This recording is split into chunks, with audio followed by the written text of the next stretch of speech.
আমি আল্লাহরে ফোন দিতেছি। আল্লাহকে ফোন দিচ্ছে? আল্লাহর ফোন নাম্বার আছে নাকি তোমার কাছে? শোনো, আজকে আমি কারো নাম ধরে গালি দিতে আসিনি, কিন্তু যারা বুদ্ধি বন্ধ করে ট্রোল করে ভিডিও বানায় তাদেরকে আনে দাঁড় করাতে এসেছি। রফিকুল আফসারী হুজুর বলছেন, আমি আফসারি বা ইসলামী করি, আমি আল্লাহরে ফোন দিতেছি, আল্লাহ তার লাশটাই জমিনে আনিয়েন না। আমি আল্লাহকে ফোন দিলাম, আর নাস্তিকরা লাফাচ্ছে আল্লাহর ফোন নাম্বার পাইছি বলে। ফোন নাম্বার দরকার, তার সঙ্গে আমার কিছু কথা আছে অনেক। এই কথা শুনে যদি তোমার হাসি পায়, তাহলে সমস্যা হুজুরের না, সমস্যা তোমার বোঝার ক্ষমতায়। প্রশ্ন করি, তুমি যখন বলো মন খুলে কথা বলছি, তখন কি সত্যি বুকে তালা লাগানো ছিল, হৃদয় ভেঙে গেছে, তখন কি এক্সরে করতে যাও? না, এগুলো রূপক ভাষা। আফসারী হুজুর ঠিক তাই বলেছেন। আল্লাহকে ফোন দেওয়া বলতে বুঝাইছেন দোয়া, কল দেওয়া বলতে বুঝাইছেন আল্লাহর কাছে মনের কথা বলা। এটা বুঝতে মাদ্রাসার আলেম হওয়া লাগে না, শুধু সব বুদ্ধি থাকলেই হয়। নাস্তিক ভাইরা, আমি আবেগ না, কোরআনের রেফারেন্স সহ কথা বলছি। আল্লাহ তাআলা বলেছেন, তোমরা আমাকে ডাকো, আমি তোমাদের ডাকে সাড়া দেব। সূরা গাফির আয়াত নাম্বার 60। ডাকা মানে কি? এসএমএস, ইমেল না দোয়া? আরেকটা রেফারেন্সে সূরা বাকারায় আল্লাহ তাআলা 186 নম্বর আয়াতে বলেছেন, আমি বান্দার ডাকে নিকটবর্তী।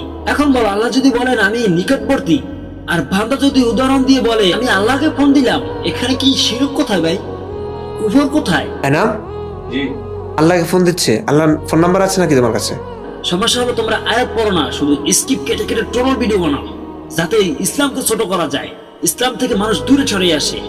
হুজুররা গিবত করছে, আমরা নাস্তিকরা বললে অসুবিধা কি?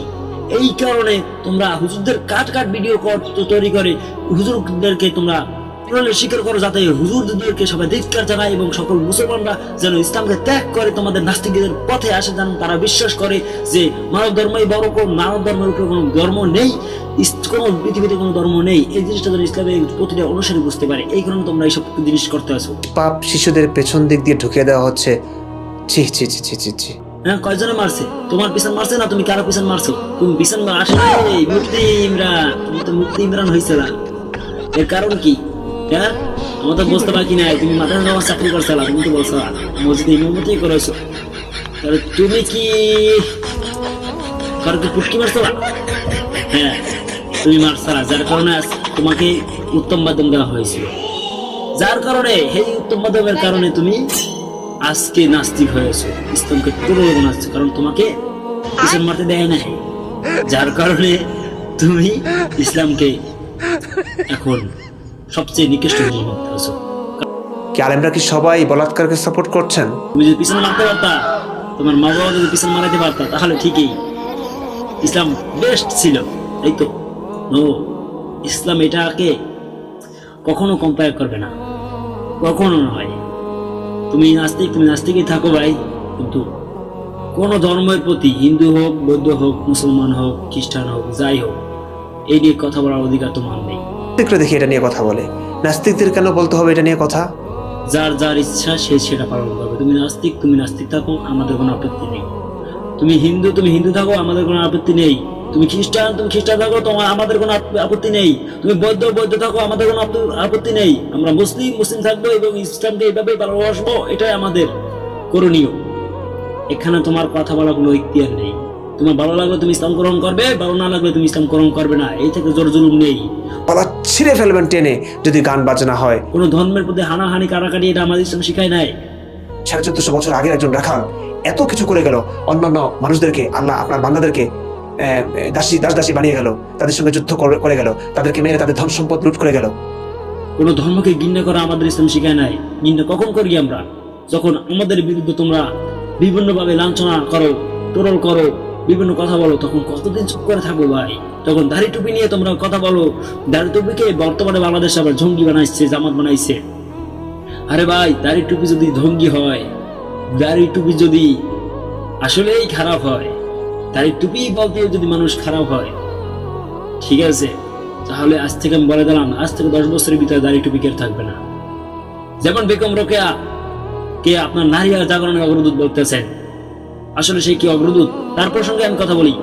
বেগম রোকেয়া নারীদেরকে সে আহ্বান করে ঘর থেকে, পর্দা থেকে বের করে টেনে হিস্ট্রি নিয়ে আসছেন, তাদেরকে শিখাচ্ছেন যে পর্দা থাকবা কেন, তোমাদের অধিকার আছে, তোমরা ভালো শিক্ষিত হবা, তোমার সমাজকে ভালো দিকে এগিয়ে নেবা, তোমরা অধিকার আছে, তোমাদের পুরুষরা তোমাদের দাসী বানিয়ে রাখছে, তোমরা কেন বুঝছো না?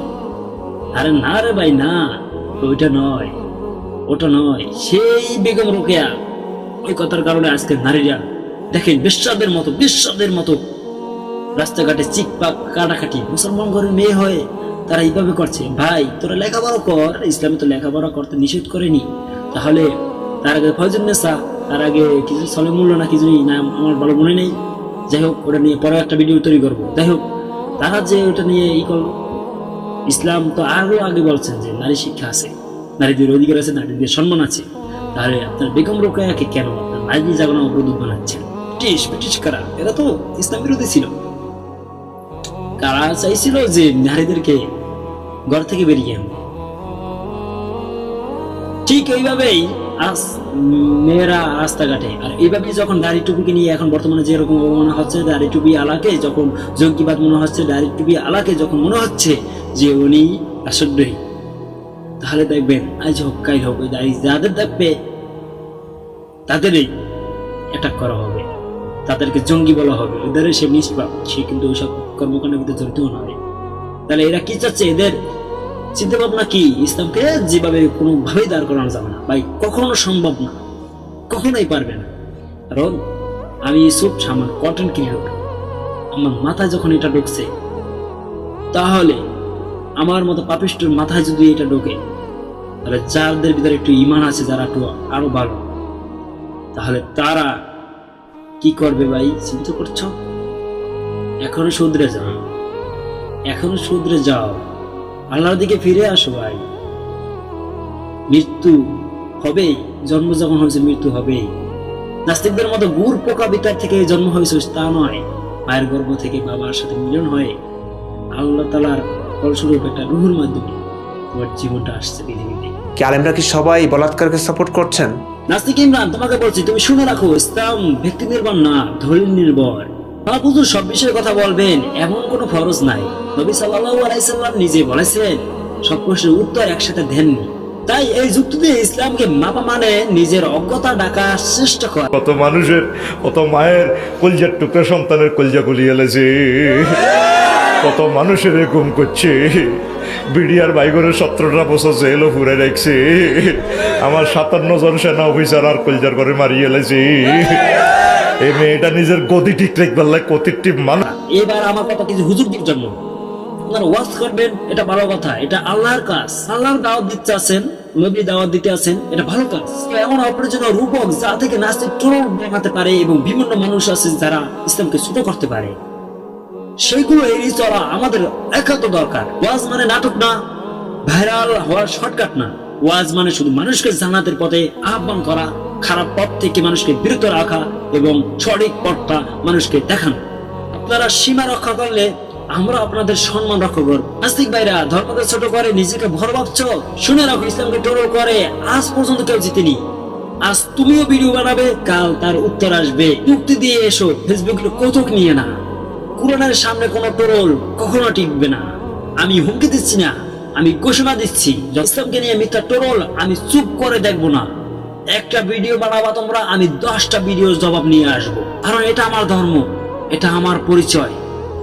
আল্লাহ আমাদের হিদায়াত দিন, আর যারা বিদ্রুপ করে তাদের বুদ্ধি ফিরিয়ে দিন। আমিন। সবাই কমেন্টে বলে যান আমিন। এবং আমার চ্যানেলটি যদি, আমার ভিডিওটি যদি ভালো লাগে, আমার চ্যানেলটি অবশ্যই আপনারা সাবস্ক্রাইব করে আমার পাশে থাকবেন এবং আমাকে সহযোগিতা করবেন। দেখতে চাই ইসলামিক ভাই বন্ধুরা কয়জন আছেন আমার এই চ্যানেলে, এবং নাস্তিক যারা আছেন, বিভিন্ন ধর্মী যারা আছেন, আমি সকল ধর্মীদেরকে আমি শ্রদ্ধা করি এবং ভালোবাসি, কারণ এটা আমার ধর্ম শেখাচ্ছে।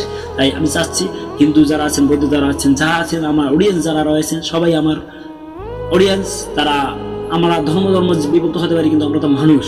কিন্তু বিষয়টা হলো পুরো ধর্মই কিন্তু মানুষকে ছোট করতে বলেনি। তাই সুতরাং আমি একটা কথাই বলবো, আপনারা সবাই আমার চ্যানেলটি সাবস্ক্রাইব করবেন এবং আমার পাশে থাকবেন এবং সুন্দর সুন্দর এবং যুক্তিসঙ্গত ভিডিও পেতে। আর আপনাদের মনে যদি কোনো সংশয় থাকে তাহলে সেটা আমার কমেন্ট বক্স অবশ্যই আপনারা বলবেন, তা থেকে আমি একটা ভিডিও নিয়ে আসবো ইনশাআল্লাহ।